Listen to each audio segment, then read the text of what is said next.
بسم اللہ الرحمن الرحیم۔ السلام علیکم۔ ہم آج سورہ نحل کی آیت نمبر 65 سے 65 سے اپنا سبق شروع کریں گے۔ اعوذ باللہ من الشیطان الرجیم، بسم اللہ الرحمن الرحیم۔ واللہ انزل من السماء ماء، اور اللہ نے نازل کیا، اتارا آسمان سے پانی، فَأَحْيَا بِهِ الْأَرْضَ بَعْدَ مَوْتِهَا، پھر اس نے زندہ کیا اس کے ذریعے سے زمین کو اس کی موت کے بعد۔ ان فی ذالک، بے شک اس میں، لآیتن، بڑی نشانی ہے، لقوم یسمعون، ان لوگوں کے لیے کہ جو سنیں، یعنی جو سننے کی زحمت گوارا کریں۔ یہ بات قرآن مجید نے بار بار بیان کی ہے، اور اس سورہ مبارکہ میں بھی، کہ جو تیسرے گروپ کی سورہ ہے، اور اس میں اللہ تعالیٰ نے جہاں ایک جانب اہل ایمان کو خوشخبری دی ہے، وہاں اسی گروپ میں، جیسا کہ قرآن مجید کا عمومی مضمون ہے، انکار کرنے والوں کو خبردار کیا ہے۔ خبردار بھی کیا ہے، اور خبردار کرتے ہوئے ان کو بات سمجھائی بھی ہے، ایسے انداز میں سمجھائی ہے کہ ان کے لیے انکار کرنے کی کوئی گنجائش نہ رہے۔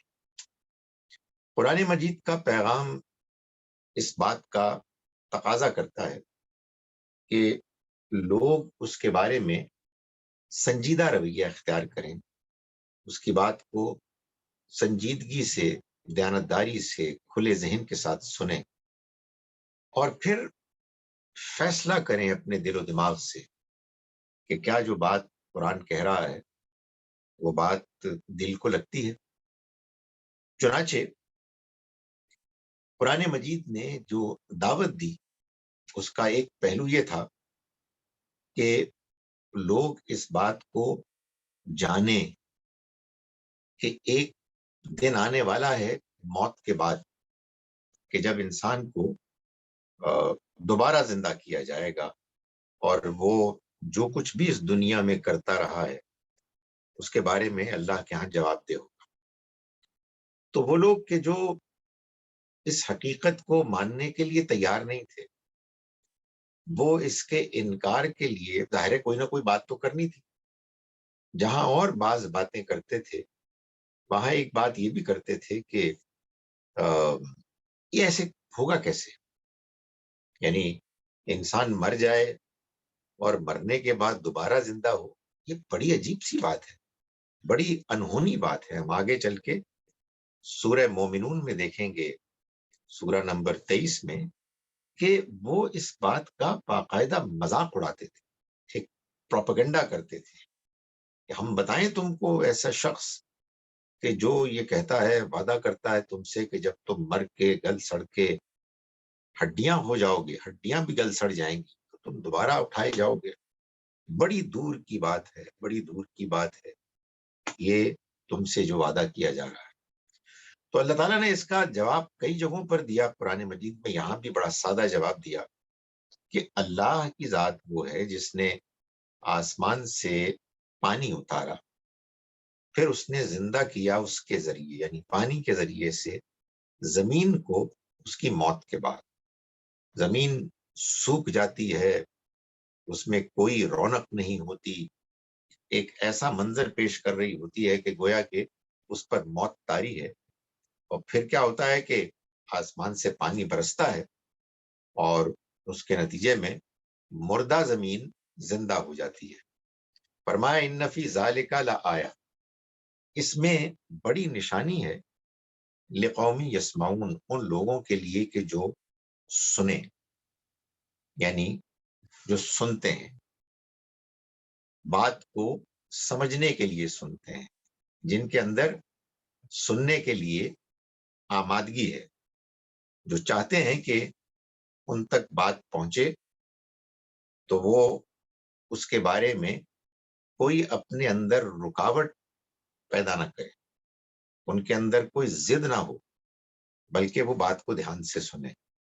یہ بہت دیکھنے میں آیا ہے کہ جب لوگ کسی بات کو ماننے کے لیے تیار نہیں ہوتے تو ان کا ایک بڑا واضح ایک ان کی اسٹریٹجی یہ ہوتی ہے کہ وہ بات سننے سے انکار کر دیتے، سنتے ہی نہیں ہیں، یا تو کانوں میں انگلیاں ڈال دیتے ہیں، یا اس جگہ سے الگ ہو جاتے ہیں جہاں بات بتائی جا رہی ہے، یا پھر یہ ہوتا ہے کہ سنی کو انسنی کر دیتے۔ تو اللہ تعالیٰ نے یہ فرمایا کہ اگر کوئی انسان دھیان سے بات کو سنے تو وہ اس بات کو سمجھ جائے کہ یہ ایک بڑی واضح نشانی ہے اس بات کی کہ موت کے بعد دوبارہ زندگی کا ہونا یہ کوئی انہونی بات نہیں ہے، یہ کوئی ایسی بات نہیں ہے کہ جو بعید القیاس ہے، جو ناممکن ہے۔ وَإِنَّ لَكُمْ فِي الْأَنْعَامِ لَعِبْرَةً، اور تمہارے لیے چوپایوں میں بڑی عبرت ہے، یقیناً اس میں بڑا سبق ہے۔ عبرت کہتے ہیں کہ ایک حقیقت سے آپ دوسری حقیقت تک پہنچ جائیں۔ آپ نے ایک واقعہ دیکھا اور اس واقعے کو دیکھنے کے بعد آپ نے اس سے ایک نتیجہ نکالا کہ جو نتیجہ انسان کو دوسری حقیقت تک پہنچاتا ہے، کچھ اور باتیں، کچھ اور راز، کچھ اور حقائق اس پر کھولتا ہے۔ یہ انسان کے علم کے لیے ایک بڑی اہم صلاحیت ہے کہ انسان دوسروں کے واقعات سے جو کچھ دنیا میں ہو رہا ہے اس سے وہ سبق حاصل کریں کہ جس کے بعد وہ دوسرے زندگی کے گوشوں میں اپنی اصلاح کر سکیں۔ کسی ظالم کے ظلم کے انجام کو دیکھ کر جب کہا جاتا ہے نا کہ عبرت حاصل کرو، اس کا مطلب یہی ہوتا ہے کہ تم ظلم نہ کرنا، اس لیے کہ یہ اصل میں تمہارے لیے ایک سبق ہے کہ اگر تم نے بھی اس طرح کا ظلم کیا تو تم بھی اسی طرح سے پکڑے جاؤ گے۔ سو ایک چیز سے، ایک واقعے سے آپ دوسری حقیقت تک پہنچتے ہیں، ایک سبق ہے کہ جس کو آپ پاتے ہیں۔ فرمایا کہ بے شک چوپایوں میں بھی بڑا سبق ہے، یعنی اس میں جو کچھ آپ دیکھتے ہیں اس سے پھر اور بہت سی چیزیں ہیں جن کو آپ سمجھنے کے قابل ہوتے ہیں۔ نسقیکم مما فی بطونہ، ہم پلاتے ہیں تم کو اس میں سے، فی بطونہ جو اس کے پیٹوں میں ہوتا ہے، یعنی ان چوپایوں کے پیٹوں میں، من بینی فرث و دمن، خون، گوبر اور خون کے درمیان، لبنن خالصا، ایسا دودھ کہ جو خالص، سائغا للشاربین، جو پینے والوں کے لیے نہایت موزوں، نہایت خوشگوار۔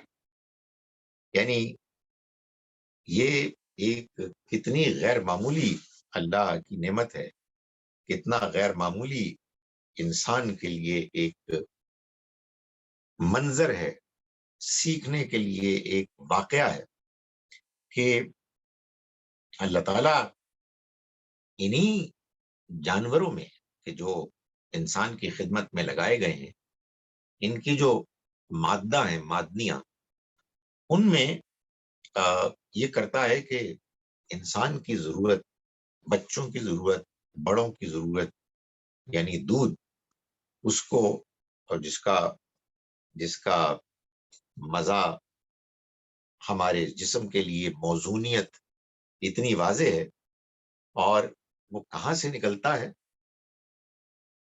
گائے کے پیٹ میں گوبر اور دودھ کے درمیان سے ایک نظام بنا لیا گیا ہے کہ جو ایسے نکلتا ہے دودھ کے، انسان اس کو اطمینان سے بے تکلف اس کو پیتا ہے اور اپنی ضرورت کو پورا بھی کرتا ہے، اور مزید یہ کہ اس کا جو ٹیسٹ ہے اس کے اندر مشروبات اور کھانوں کے کو اپریشیٹ کرنے کا، اس کی بھی تسکین ہوتی ہے۔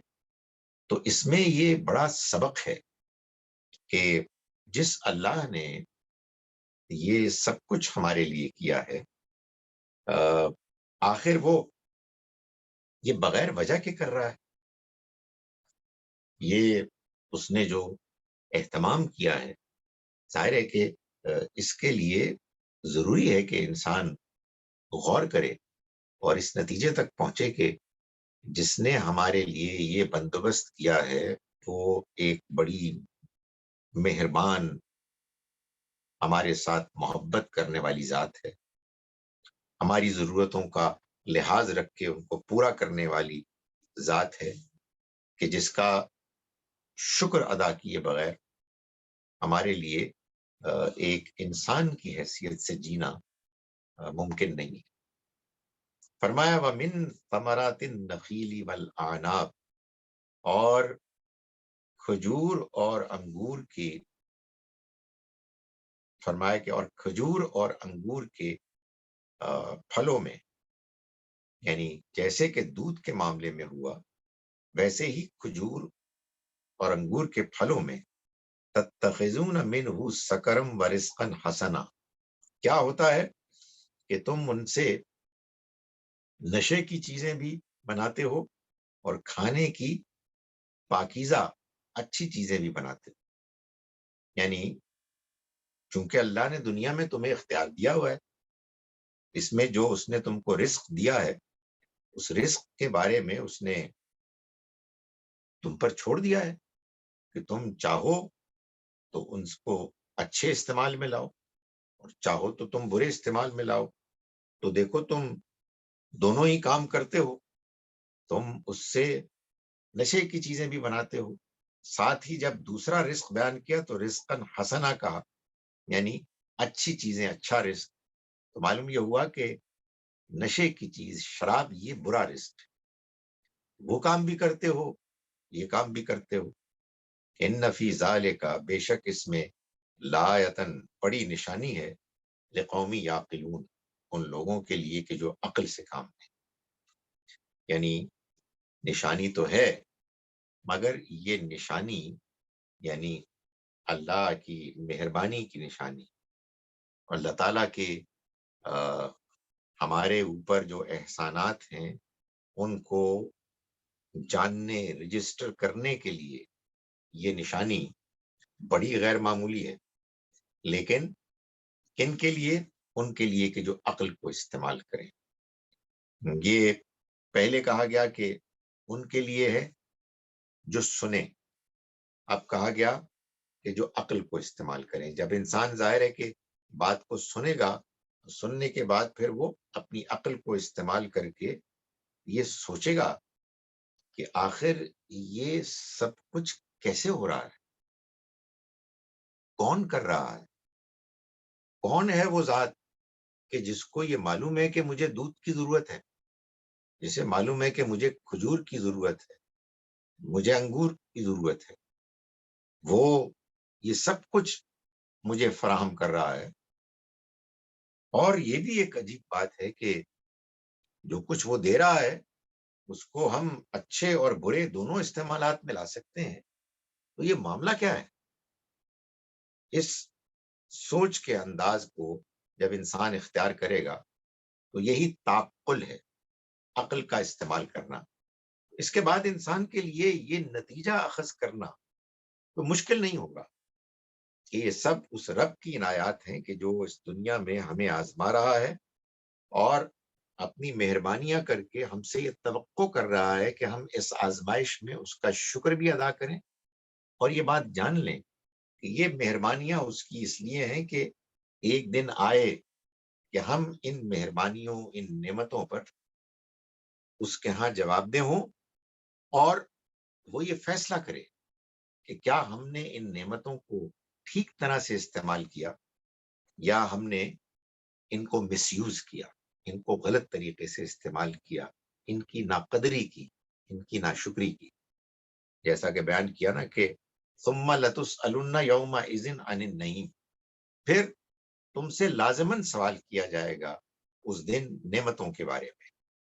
تو یہاں یہ بات بیان کی گئی کہ یہ جو اللہ تعالیٰ نے سب کچھ کیا ہے تمہارے لیے، اس میں ان لوگوں کے لیے بڑی نشانیاں ہیں جو عقل سے کام لیں۔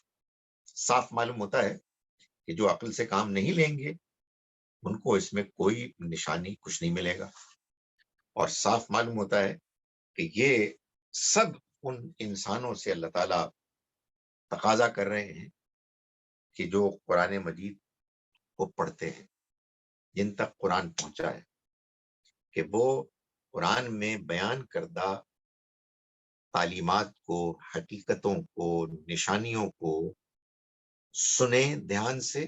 سنیں سے مراد سمجھیں، ایسے سنیں کہ انہیں بات سمجھ میں آئے، اور پھر وہ عقل کو استعمال کر کے نتائج اخذ کریں۔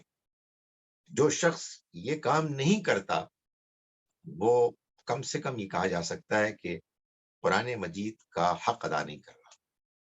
قرآن مجید محض پڑھنے کی کتاب نہیں ہے، بلکہ پڑھ کر سمجھنے، عقل سے کام لینے کی کتاب ہے۔ فرمایا وَأَوْحَىٰ رَبُّكَ إِلَى النَّحْلِ، اور وہی کی تمہارے رب نے شہد کی مکھی کی طرف، شہد کی مکھی پر۔ وہی کی یعنی یہاں اس سے مراد وہ فطرت کے اندر میلانات ہیں، انکلینیشنز، کہ جو پیدائشی طور پر کسی بھی مخلوق کے اندر اللہ کی طرف سے بدیت کیے جاتے ہیں۔ جن میلانات، جن انکلینیشنز کی وجہ سے پھر انسان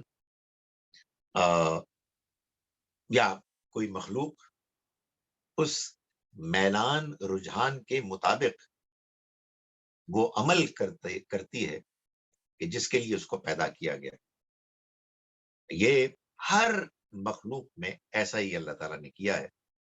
تو اللہ تمہارے رب نے وہی کی شہد کی مکھی پر، ان اتخذی من الجبال بیوتن، کہ تم پہاڑوں میں بناؤ گھر، ومن الشجر، اور درختوں میں، ومما یارشون، اور جو تم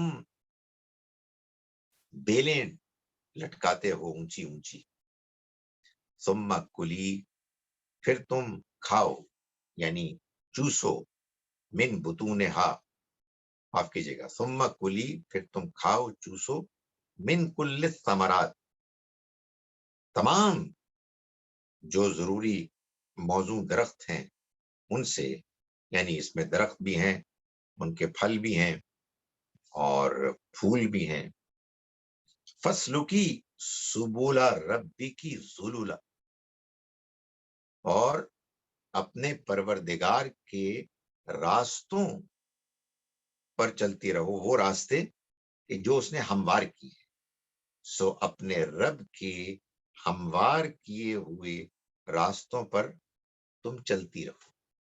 ہموار کیے ہوئے یعنی اس خاص ضرورت کو پورا کرنے کے لیے، اس مقصد کو حاصل کرنے کے لیے جو راستے ہموار کر دیے گئے ہیں، جو راستے اللہ نے ایک جانب شہد کی مکھی کے اندر اس کا احساس پیدا کر دیا ہے، اور خارج میں دوسری جانب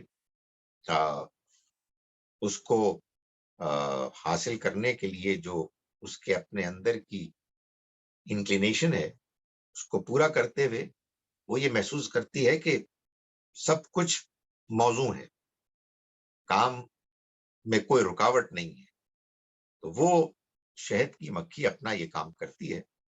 فرمایا کہ یخرج من بطونہا، اس کے پیٹوں سے نکلتا ہے، شراب نکلتی ہے ایسی مشروب مختلف الوانو، جس کے رنگ مختلف ہوتے ہیں، مختلف رنگوں میں، فیہ شفاء للناس، مزید یہ بھی ہے کہ اس میں لوگوں کے لیے شفا بھی ہے، یعنی بعض بیماریوں کا علاج بھی ہے جو اسی شہد سے ہوتا ہے۔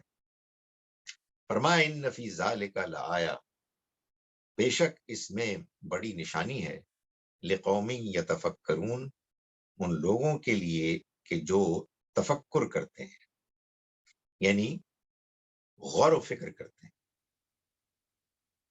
پہلے بتایا کہ جو لوگ سنتے ہیں، پھر فرمایا کہ جو لوگ عقل سے کام لیتے ہیں، اور اب یہ فرمایا کہ جو لوگ غور و تدبر کرتے ہیں۔ تو اس میں جو غور و تدبر ہے یا تفکرون، معلوم ہوتا ہے کہ یہ سب سے اونچا مقام ہے اس کا، یہی ہے چیز کہ جو مطلوب ہے، یعنی انسان اس کائنات پر غور کرے، اس کی مسٹریز کو حل کرے، جاننے کی کوشش کرے کہ اس میں کیا کیا چیزیں ہیں کہ جو پوشیدہ ہیں، اس میں اس دنیا کی زندگی اور اس کائنات کو بنانے کا کیا مقصد ہے، جس نے اس کو بنایا ہے وہ کیا چاہتا ہے۔ تو یہ غور و فکر ہے، یعنی ایک تو عقل سے کام لینا ہے سادہ طریقے سے، کہ آپ نے دودھ کو دیکھا، آپ نے کھجور انگور کو دیکھا کہ کیسے وہ نکلتے ہیں، آپ نے شہد کی مکھی کے ذریعے سے محسوس کیا کہ ایک غیر معمولی طریقہ اختیار کیا گیا کہ وہ اپنا چھتا بناتی ہے، اور چھتے میں بھی جو وہ ڈیزائن اس کے اندر پیدا کرتی ہے، جس ڈیزائن کے مطابق وہ اپنا چھتا بناتی ہے، وہ بھی ایک غیر معمولی ایک طریقہ ہے، جس میں کہ شہد کے وہاں پہنچ کر ایڈجسٹ ہونے کے لیے پورا امکان ہوتا ہے، نہایت ہی موزوں چیز ہوتی ہے۔ یہ سب کچھ کیا معاملہ ہے، کیا ماجرا ہے؟ تو جو لوگ غور و فکر کرتے ہیں وہ پھر نتائج تک پہنچتے ہیں اور یہ جان لیتے ہیں کہ یہ ایسے ہی نہیں ہوا، بلکہ اس کو جس ذات نے ڈیزائن کیا ہے اس پورے نظام کو، وہ انسانوں کو کے بارے میں یہ بھی چاہتا ہے کہ وہ شکر ادا کریں، وہ یہ بھی چاہتا ہے کہ وہ اس دنیا کی زندگی کے امتحان میں صحیح رویہ اختیار کریں، اور وہ یہ بھی چاہتا ہے کہ اس اللہ کو جس نے یہ سب کچھ دیا ہے اس کا شکر ادا کرتے ہوئے، اس کی عبادت کرتے ہوئے وہ آخرت کی زندگی کے نصب العین کو اپنے سامنے رکھیں، اس لیے کہ اس کے علاوہ اس دنیا کی زندگی کا کوئی اور تک نہیں ہے، اس کی کوئی اور وضاحت نہیں۔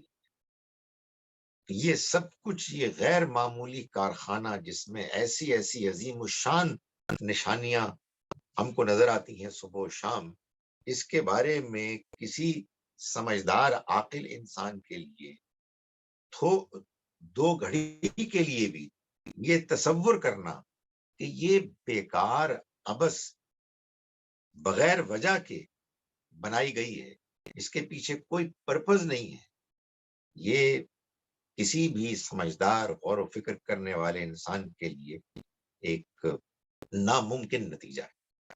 تو فرمایا کہ یہ جو کچھ ہم دیکھتے ہیں اس میں بڑی نشانیاں ہیں ان لوگوں کے لیے کہ جو غور و فکر کریں۔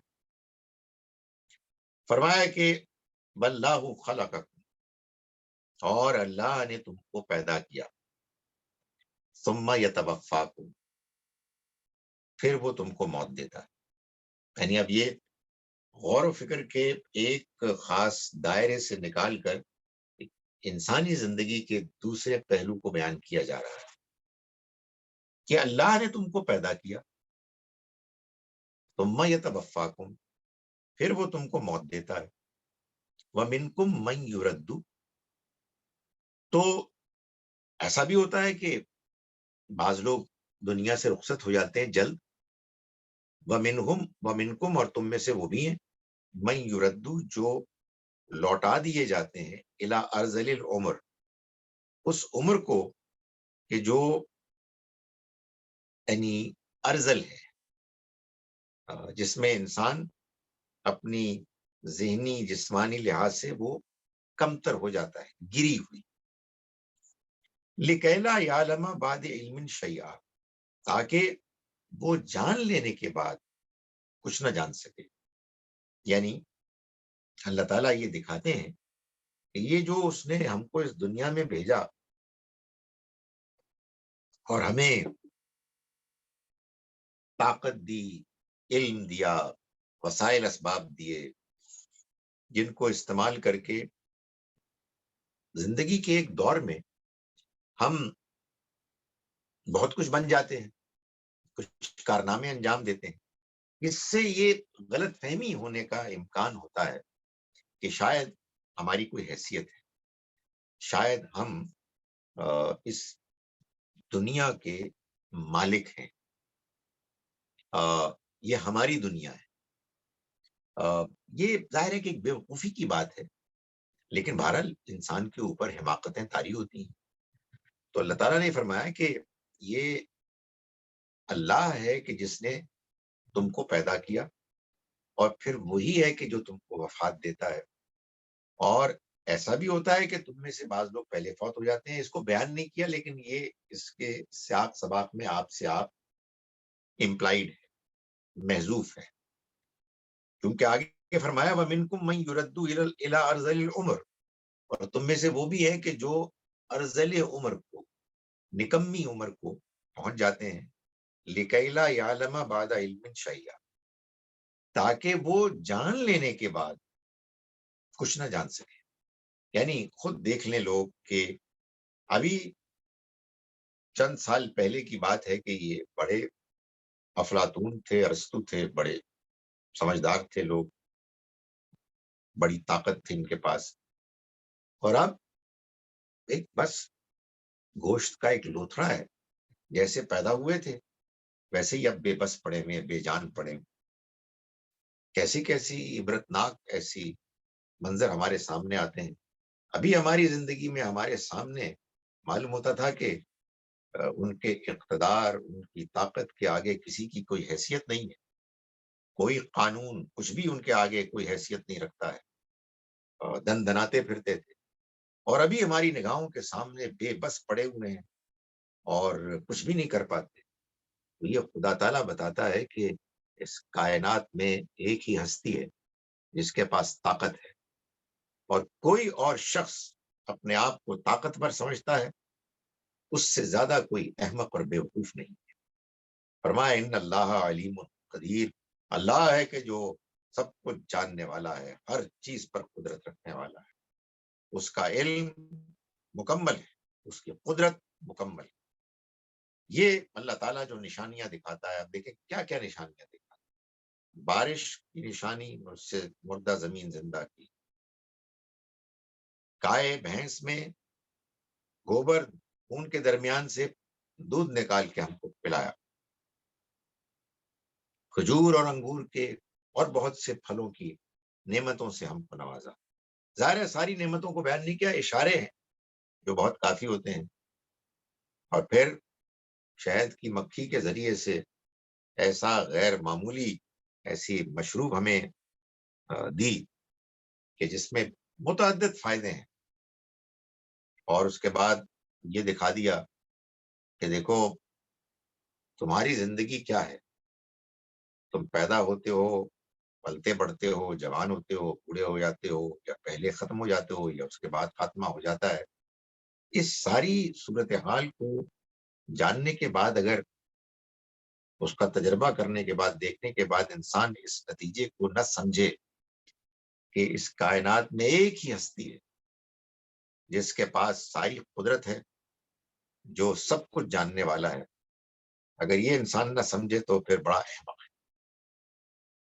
اللہ تعالیٰ چاہتا تو انسان کو زیادہ طاقت دے سکتا تھا، وہ چاہتا تو انسان کی ضرورتوں کو پورا کرنے کے لیے کوئی اور نظام بھی بنا سکتا تھا، لیکن نہیں، اس نے ایسا نظام بنایا ہے کہ جس میں غیر معمولی تنوع ہے، ڈائیورسٹی ہے، جس کو انسان دیکھے، لوگ بتائیں تو سنے، اپنی عقل کو استعمال کرے، غور و فکر کرے اور صحیح رویہ اختیار کرے۔ یہ دنیا ایک مسٹری ہے، ایک معمہ ہے، اور جو لوگ عقل کو استعمال کرتے ہیں وہ اس معمے کو حل کرنے کے لیے جہاں کہیں سے بھی ان کو صحیح بات ملتی ہے وہ اس کو غنیمت جانتے ہیں، اور بات کو سمجھنے کے لیے وہ تگ و دو کرتے رہتے ہیں، کسی ضد میں مبتلا نہیں ہوتے۔ تو یہ اللہ تعالیٰ سمجھا رہے ہیں، اور میں نے پہلے بھی گزارش کی تھی کہ سورہ نحل بڑی نمایاں ہے اس لحاظ سے کہ اللہ تعالیٰ نے ہم انسانوں کو جو نعمتیں فراہم کی ہیں ان نعمتوں کا بڑا ہی غیر معمولی بیان ہے کہ جو اس سورہ مبارکہ میں ہم کو ملتا ہے۔ فرمایا کہ واللہ فضل بعضکم علی بعض، اللہ ہی ہے کہ جس نے فضیلت دی تم میں سے بعضوں کو بعضوں پر، پھر رزق کے معاملے میں فَمَا الَّذِينَ فُضِّلُوا فِي رِزْقِهِمْ عَلَى مَا مَلَكَتْ أَيْمَانُهُمْ فَهُمْ فِيهِ سَوَاءٌ، تو پھر جن کو وہ فضیلت دیتا ہے، جس کو فضیلت دی گئی، برتری دی گئی، ایسا تو نہیں ہوتا کہ وہ اپنے رزق کو ان میں تقسیم کر دے کہ جو اس کے غلام ہیں، ایسے کہ وہ سب برابر ہو جائیں۔ کیا ایسا ہوتا ہے؟ نہیں، ایسا تو نہیں ہوتا۔ لیکن یہ عجیب بات ہے کہ اللہ تعالیٰ کے معاملے میں یہ شرک کرنے والے لوگ یہ سمجھتے ہیں کہ اس نے اپنے اختیارات کو دوسرے معبودوں میں بانٹ دیا۔ کتنی حماقت کی بات ہے! جن لوگوں کے اوپر قرآن مجید سب سے پہلے نازل ہوا، یہ ان کو سمجھایا جا رہا ہے کہ بھائی اپنے معاملے میں تو تم یہ بات ماننے کے لیے تیار نہیں ہو، اور اللہ کے معاملے میں اسی چیز کو تم نے اپنے ذہن سے ایک تصور بنا کر اپنے ایمان کا حصہ بنا لیا ہے۔ تم سوچو کہ جو تمہیں رزق میں فضیلت ملی اللہ کی طرف سے، برتری ملی، تو کیا جن کو برتری ملتی ہے وہ ان کو کہ جو غلام ہیں ان کو وہ بانٹ دیتے ہیں ایسے کہ سب برابر ہو جائیں؟ یہ تو تم نہیں کرتے، لیکن اللہ کے بارے میں تم نے یہی تصور قائم کیا ہوا ہے کہ اللہ نے اس پوری کائنات کو بنایا اور اس کو ہر ایک کے اوپر فضیلت حاصل ہے، لیکن پھر اس نے کہا کہ کسی کو دولت بانٹنے کے اختیارات حاصل ہیں، کسی کو اولاد دینے کے، کسی کو بارش لانے کے، وغیرہ وغیرہ۔ کتنی عجیب بات ہے!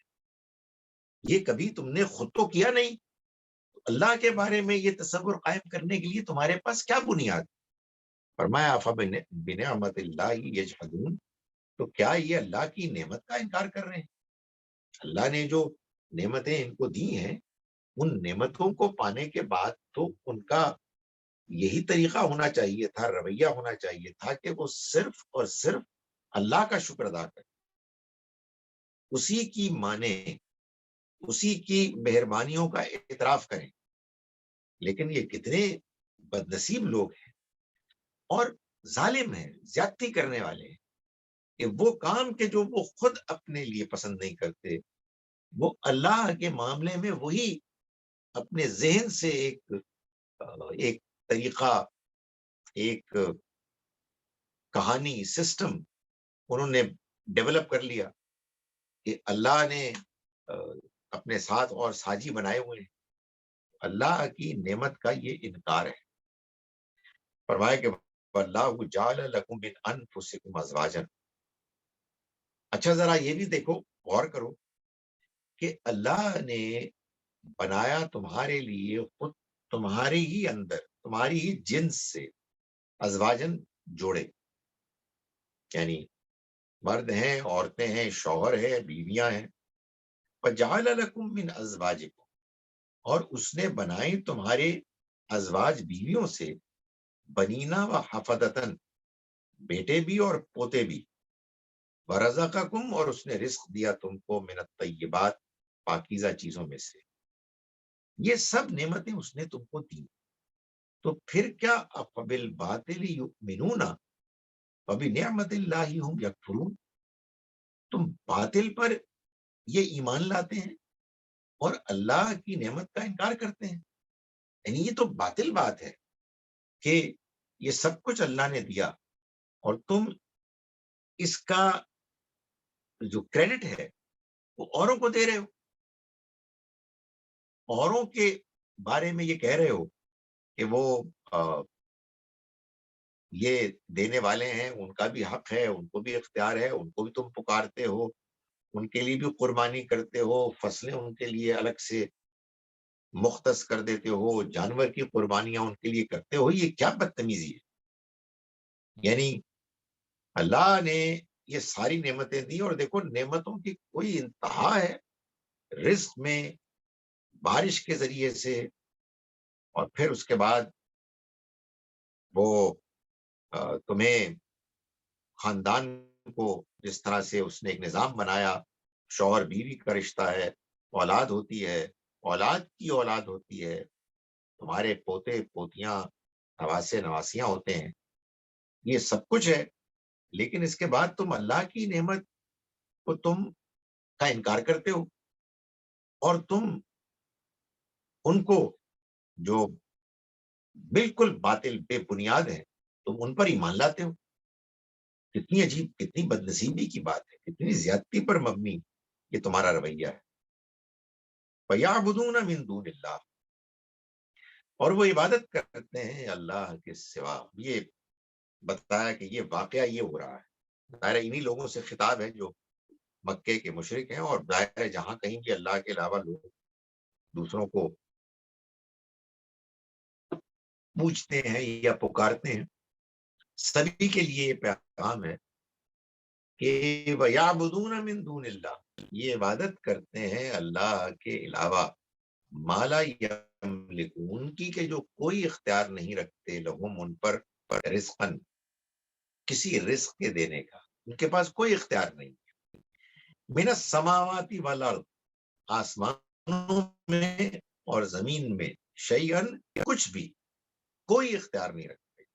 ولا یستطیعون، اور نہ ہی وہ اس کی کوئی دسترس پا سکتے ہیں. یعنی ان کے پاس کوئی اس کے لیے استطاعت نہیں ہے کہ وہ اس طرح کے اختیارات رکھیں اپنے پاس.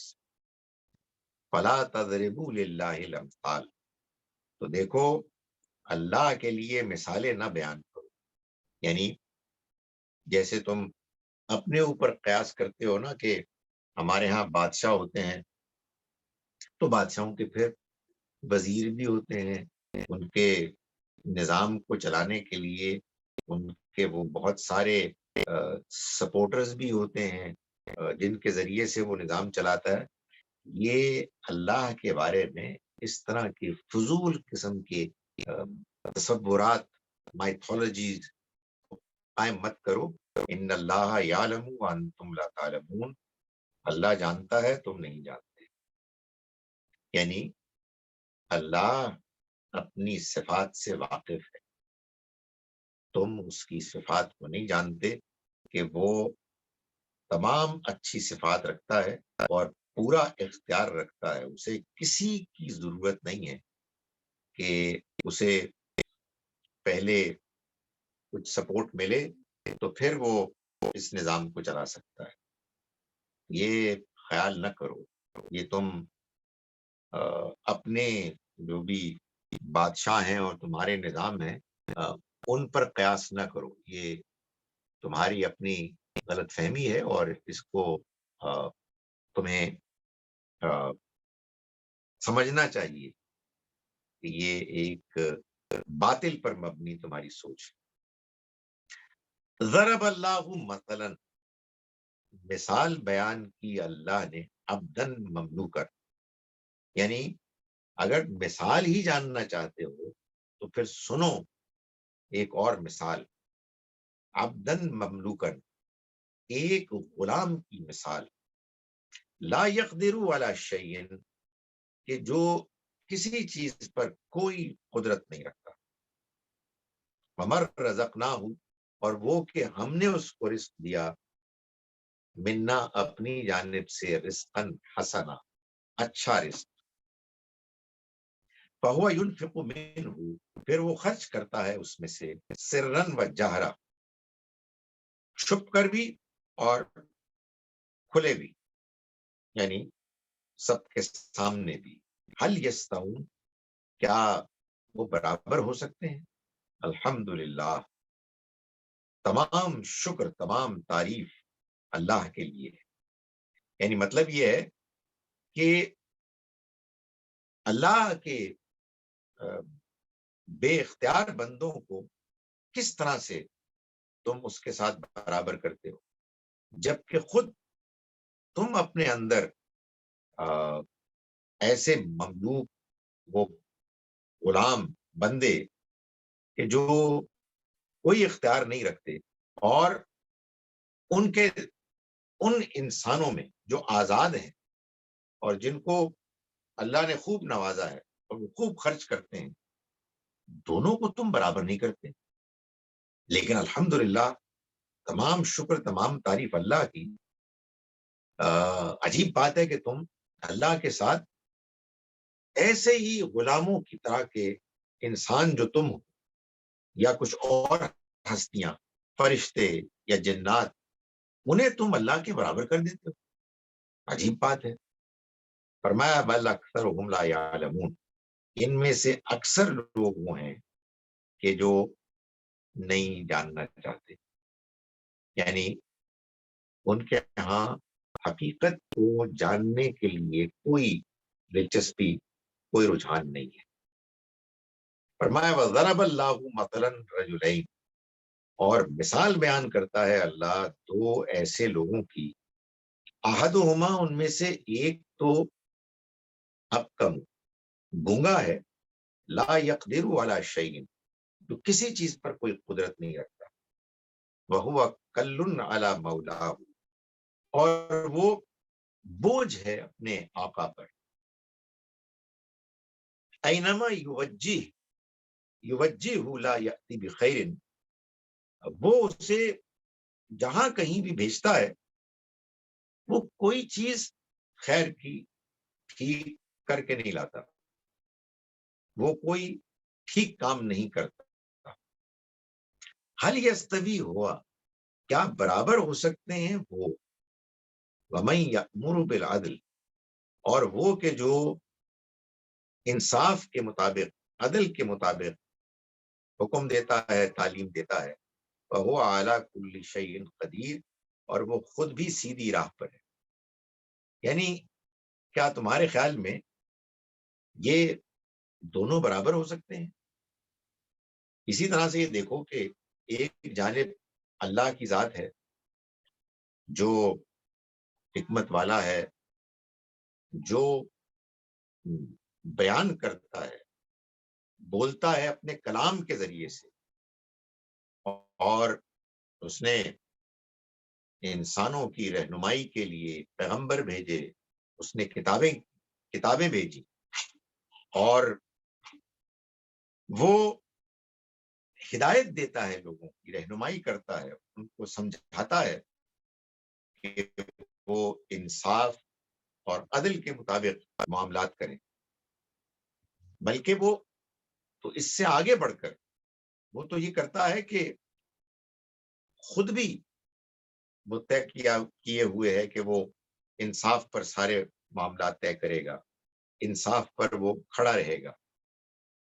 اور غور کرو کہ ایک طرف یہ اللہ ہے اور دوسری طرف تمہارے یہ معبود ہیں جن کو تم نے خود اپنے ذہن سے اپنے جی سے گڑھ لیا ہے، جو گونگے ہیں بہرے ہیں، کوئی بات کرتے ہیں تم سے، وہ تمہاری دعائیں سنتے ہیں، گونگے بہرے ہیں اور کوئی جواب نہیں دیتے ہیں، تم نے ان کے برابر اس کے برابر ان کو کھڑا کر رکھا ہے. یہ کہاں کا انصاف ہے، یہ کہاں کی عقل مندی ہے کہ تم دونوں کو برابر کرو.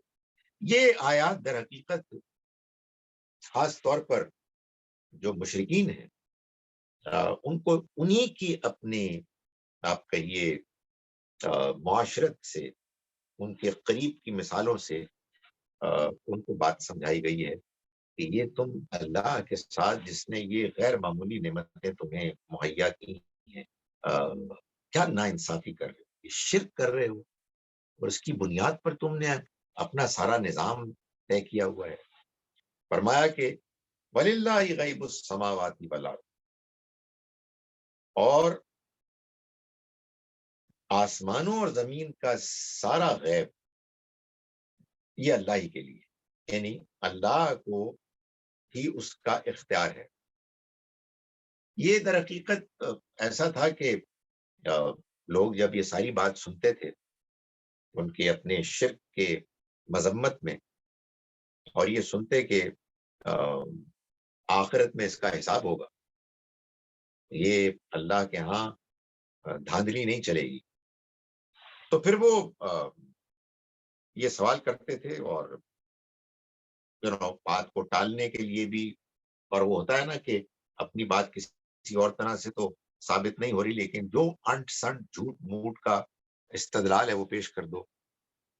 تو وہ کیا کرتے تھے کہ وہ پھر یہ پوچھتے تھے کہ کب آئے یہ جو تم نے آخرت کے بارے میں اتنا زیادہ شور مچایا ہوا ہے، تو آئے گی کب؟ تو یہ اس طرح کی وہ بات کرتے تھے. یہ جو لوگ اپنی بات کو کسی اور طرح سے معقول طریقے سے منوا نہیں سکتے، پھر وہ اس طرح کی کٹ حجتیاں کرتے ہیں. کٹ حجتیاں یعنی بات کچھ اور ہو رہی ہے اور اپنی بات کو منوانے کے لیے کوئی اور طریقہ اختیار کیا جا رہا ہے. بڑے ہی بد نصیب ہیں مسلمان کہ جو قرآن پڑھتے ہیں اور سٹریٹ نہیں ہوتے، کروکس ہوتے. اللہ معاف کرے، اس کی بہت مثالیں سامنے آتی ہیں کہ آپ نے یہ طے کر لیا ہے کہ آپ نے صحیح بات نہیں مانی، ضد میں اپنی بات کو منوانے کے لیے فضول قسم کی باتیں کر رہے ہیں.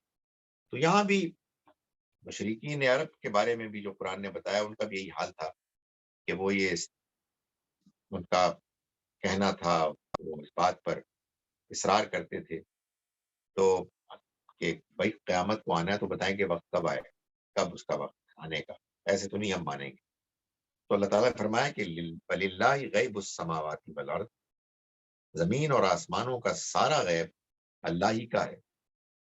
وَمَا أَمْرُ السَّاعَةِ إِلَّا كَلَمْحِ الْبَصَرِ أَوْ هُوَ أَقْرَبُ، اور قیامت کا جو سارا معاملہ ہوگا وہ تو بس اتنا ہی ہوگا کہ جیسے کلمح البصر، آنکھ چھپک جائے، او وہ اقرب، یا اس سے بھی قریب، یعنی آنکھ جھپکنے سے بھی کم تر وقت میں یہ معاملہ ہو جائے. ان اللہ علی کل شیء قدیر، اللہ ہر چیز پر قادر ہے. یعنی یہ کام کوئی اللہ کے لیے مشکل ہے ہی نہیں کہ وہ قیامت برپا کرے. تو خامخواہ تم اس طرح کی باتیں کر رہے ہو کہ جس سے لگتا ہے کہ تمہارے اس طرح کے سوالات سے تمہارا مقدمہ، تمہارا نقطۂ نظر ثابت ہو جائے گا. فرمایا واللہ اخرجکم من بطون امہاتکم، غور کرو کہ اللہ نے تمہیں نکالا یعنی پیدا کیا تمہاری ماؤں کے پیٹوں سے.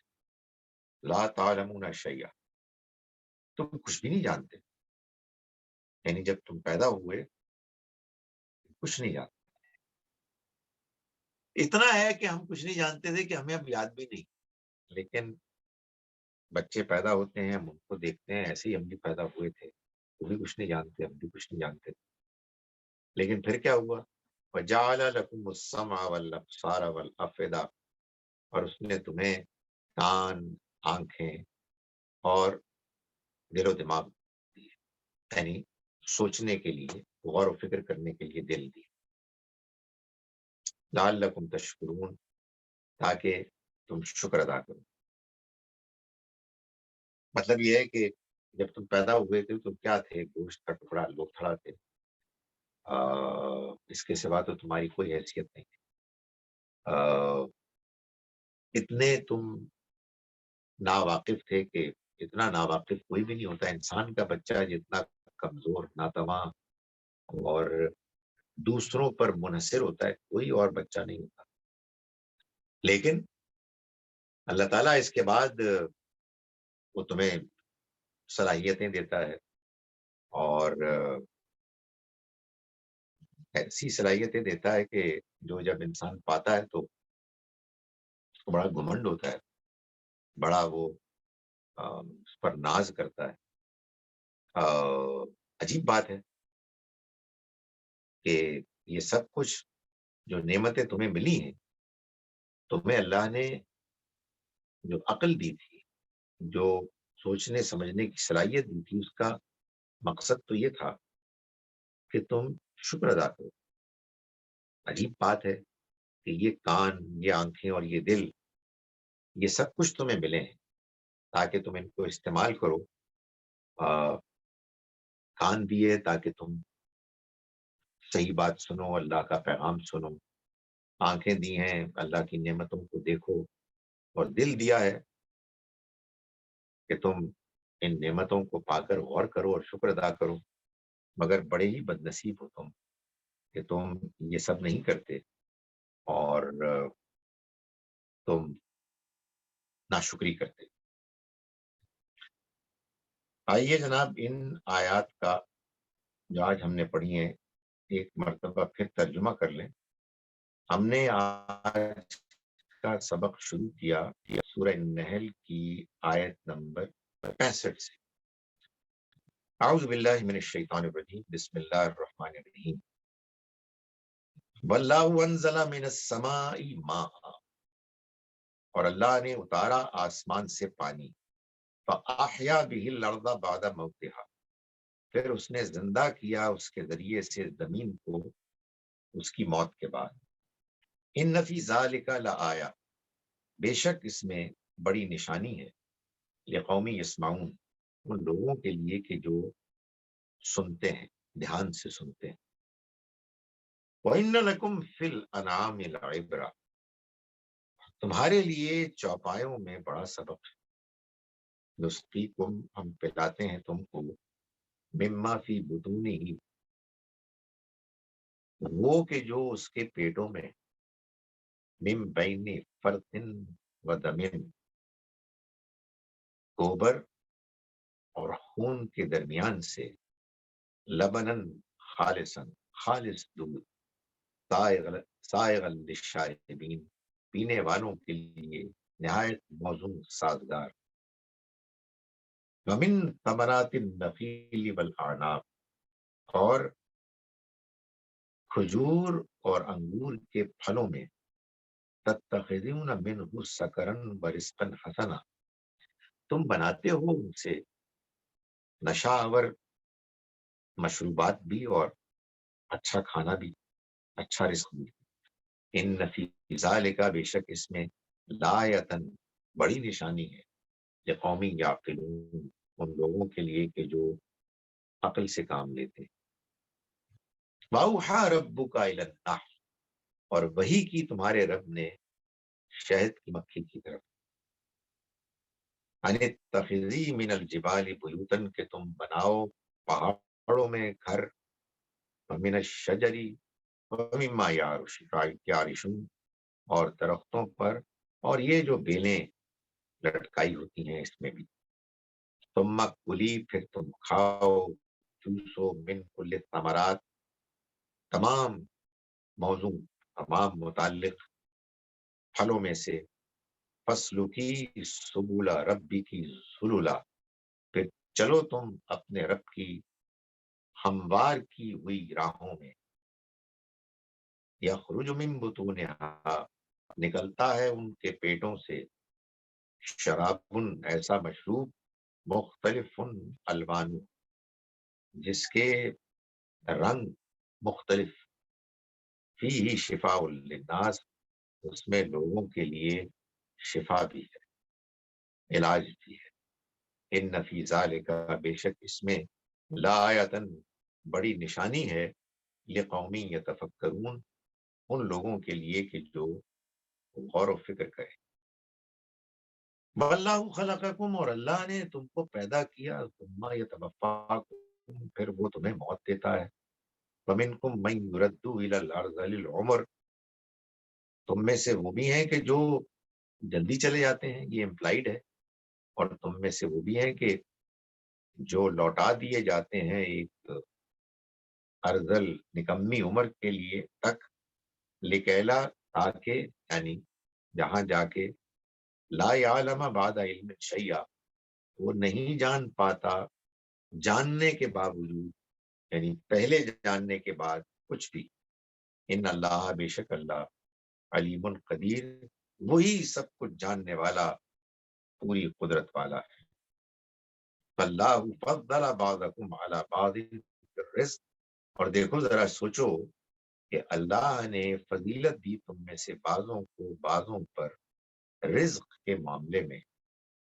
فَمَا الَّذِينَ فُضِّلُوا بِرَادِّ رِزْقِهِمْ، تو ایسا تو نہیں ہوتا کہ وہ کہ جو فضیلت دیے گئے ہیں وہ اپنے رزق کو بانٹ دیتے ہیں، عَلَى مَا مَلَكَتْ أَيْمَانُهُمْ، ان پر، ان میں کہ جو ان کے غلام ہیں، فَهُمْ فِيهِ سَوَاءٌ، ایسے کہ سب برابر کے شریک ہو جاتے ہیں، لیکن اللہ کے معاملے میں تم یہی تصور کرتے ہو۔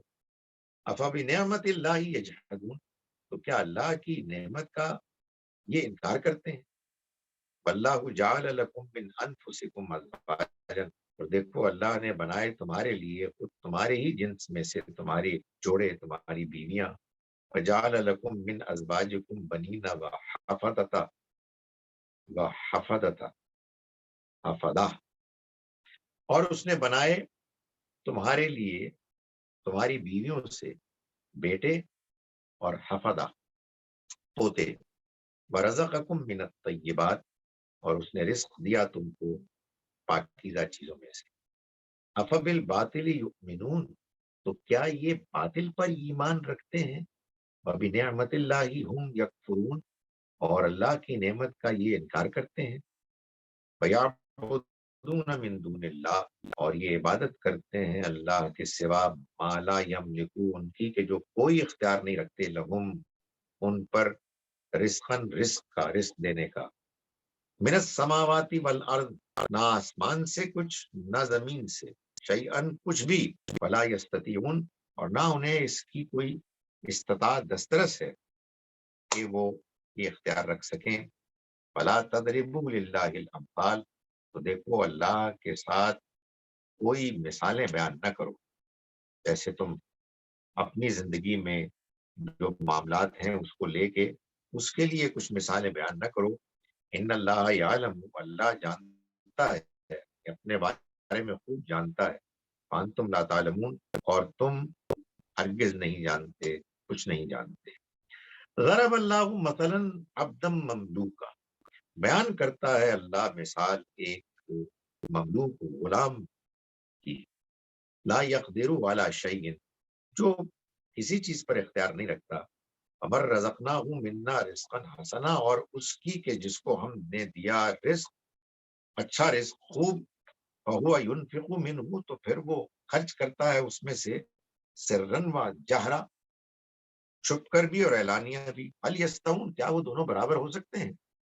وہ تو نہیں ہو سکتے، لیکن اللہ کے ساتھ ہی تم گمان کرتے ہو۔ الحمدللہ، تمام شکر اور تمام تعریف اللہ کی ہے، بل اکثرهم لا یعلمون، نہیں بلکہ میں سے اکثر نہیں جاننا چاہتے۔ وضرب اللہ مثلا رجلین، اور بیان کی مثال اللہ نے دو انسانوں کی، احدہما، ان میں سے ایک، ابکم، گونگا ہے، لا یقدر علی شیء، کسی چیز پر کوئی قدرت نہیں رکھتا، وَهُوَ كَلٌّ عَلَى مَوْلَاهُ، اور وہ اپنے مالک پر بوجھ ہے. اینما یوجہہ، جہاں کہیں بھی اس کو بھیجتا ہے. لا یأتی بخیر، کوئی خیر لے کر نہیں آتا. هل یستوی، ہوا کیا وہ برابر ہو سکتا ہے؟ فَمَن یأمر بالعدل، اس کے کہ جو عدل کے مطابق فیصلہ کرتا ہے، حکم دیتا ہے. وَهُوَ عَلَى صراط مستقیم، اور وہ سیدھے راستے پر ہے. وَلِلَّهِ غیب السماوات والارض، اور آسمانوں اور زمین کا غیب سب اللہ کا ہے. یعنی کب قیامت ہوگی یہ اسی کا فیصلہ ہے. وما امر الساعۃ، اور آخرت کی گھڑی نہیں ہوگی الا مگر کلمح البصر، سوائے جیسے آنکھ جھپک جائے. او وہ اقرب، یا اس سے بھی کم تر وقت. ان اللہ علی کل شیء قدیر، بے شک اللہ ہر چیز پر قدرت رکھتا ہے. واللہ اخرجکم من بطون امہاتکم، اور اللہ نے نکالا تم کو تمہارے ماؤں کے پیٹوں سے. لا تعلمون شیئا، جبکہ تم کچھ بھی نہیں جانتے تھے. وجعل لکم السمع والابصار والافئدہ، اور اس نے بنائے تمہارے لیے سننے، دیکھنے اور سوچنے سمجھنے کے امکانات، صلاحیتیں. لعلکم تشکرون، تاکہ تم شکر ادا کرو. اقول قولی ھذا واستغفر اللہ لی ولکم. اب اگر کسی نے سوال کرنا ہے تو آپ اپنے آپ کو انمیوٹ کر کے سوال کر سکتے ہیں. جی شبنم صاحبہ. جی السلام علیکم سر. ہماری سر یہ آیت نمبر 66 میں یہ ورڈ آیا ہے لعبرہ، وَإِنَّ لَكُمْ فِي الْأَنْعَامِ لَعِبْرَةً.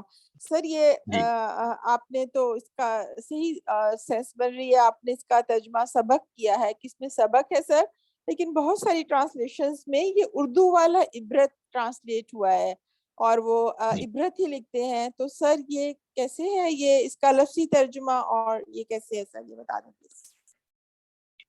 دیکھیے سبق ترجمہ اس لیے کیا گیا ہے کہ ہمارے اردو میں جو لفظ عبرت ہے وہ صرف آپ کہیے منفی معنی میں، کہ کسی کے ساتھ اگر کوئی حادثہ ہو گیا تو آپ سے کہا جائے کہ یہ تو آپ کے ساتھ بھی ہو سکتا ہے، وہ بھی جھوٹا تھا اور اس کے ساتھ یہ حادثہ ہو گیا، اور آپ بھی جھوٹے ہیں، آپ کے ساتھ بھی حادثہ ہو سکتا ہے. اس کے لیے بھی عبرت آتا ہے. لیکن یہ ہماری اردو میں محدود ہو گیا ہے. عربی میں اس کا مفہوم زیادہ وسیع ہے. وہ سبق بھی ہے کہ جو منفی سبق ہے، جس کی میں نے ایک مثال دی جو ہمارے ہاں اردو میں ہے، اور وہ سبق بھی ہے کہ جو اس آیت میں ہے. ظاہر ہے کہ یہ تو عبرت اردو والا نہیں ہے نا، کہ آپ یہ دیکھیں کہ گائے کے پیٹ میں گوبر اور خون کے درمیان سے جو دودھ نکلتا ہے، اس میں یہ اردو والا عبرت کہاں سے آ گیا؟ یہ تو سبق ہے. یعنی آپ نے ایک واقعہ دیکھا، آپ کو ایک تجربہ ہوا، اس سے آپ دوسرے تجربے تک پہنچ گئے. تو وہ جب آپ اردو زبان میں کوئی ترجمہ کریں گے تو ظاہر ہے کہ اس کا لحاظ رکھیں گے نا، کہ جو لفظ آپ لا رہے ہیں عبرت، اس کا مفہوم اردو میں کیا ہے. اس وجہ سے سبق ہی لفظ ترجمے میں ٹھیک بیٹھتا ہے. جی رافیہ صاحبہ.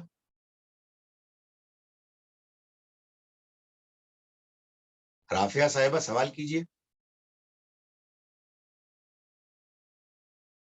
السلام علیکم ڈاکٹر صاحب. وعلیکم السلام. ڈاکٹر صاحب میں یہ پوچھنا چاہ رہی تھی آپ سے کہ جو قربانی ہے یہ فرض تو عبادت نہیں ہے، یہ نفلی عبادت ہے، بٹ اللہ کو بہت پسند ہے. تو یہ please can you tell me کہ what is the significance of, جیسے میں آج کل ابراڈ ہوں کہ بہت سی انٹرنیشنل چیریٹیز یہ کہتی ہیں کہ آپ ہمیں قربانی کے لیے پیسے بھیج دیں، ہم آپ کی قربانی کروا دیں گے اور وہ گوشت غریب ملکوں میں ڈسٹریبیوٹ کر دیں گے، ویدر اٹس ان یمن اور ایتھوپیا اور